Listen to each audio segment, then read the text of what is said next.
G'day, Mark Allen for 4x4 Australia magazine. You know, we always get told to drop our tyre pressures when we head off-road, whether it's sand, rock or gravel. But how do we pump them back up? Well, that's where the good old 12-volt air compressor comes in handy, and we've got some of the best units in Australia to test out.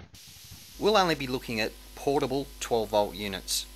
And essentially, you could split these up into three very rough size categories: small, medium and large.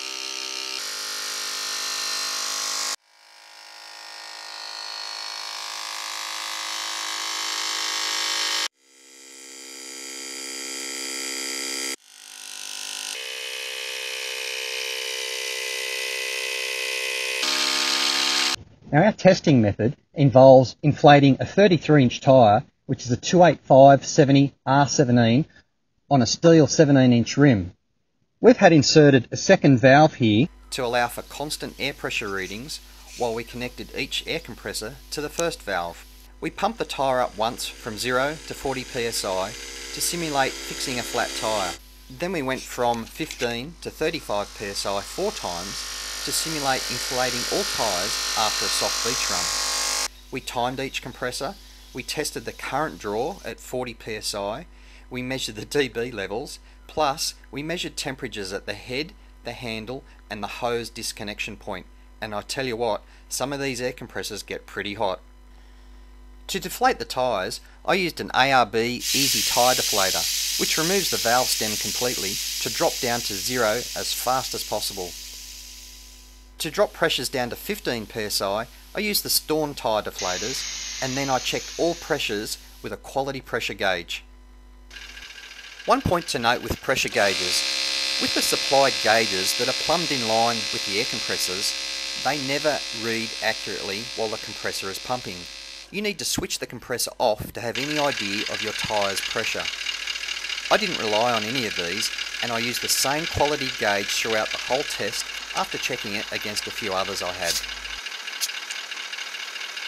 To get the best out of your compressor and to ensure you don't flatten your battery, you really need to have your engine running the whole time you're pumping.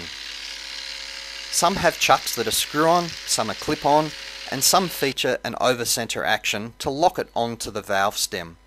Regardless of which you have, just make sure there are no air leaks that'll waste your time while you're hanging around waiting for the job to be done.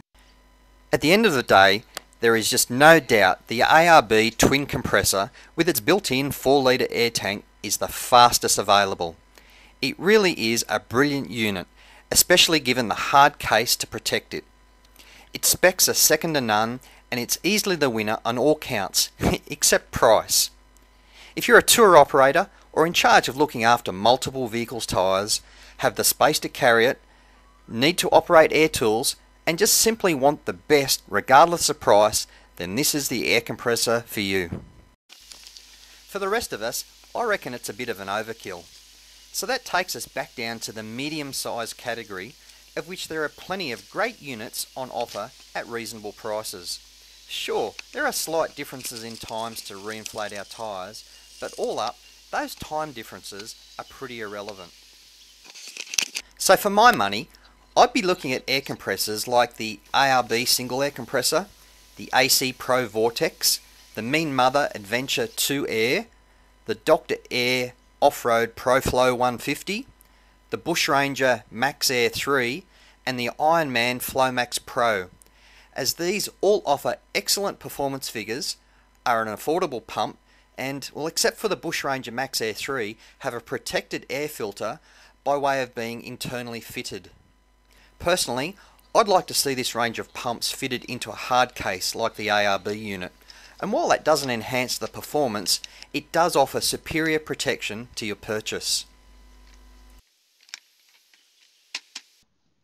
We must also extend our thanks to all the manufacturers and suppliers for sending in their air compressors for testing, and a special thanks to Mean Mother for supplying all the air pressure gauges, and also the Dynamic Wheel Company for supplying the dynamic steel rim and also the ProComp tyre. Without all your help, our viewers and readers wouldn't benefit from the hours we put into each one of our comparison tests, so thank you very much. And don't forget to check out the complete test in 4x4 Australia magazine.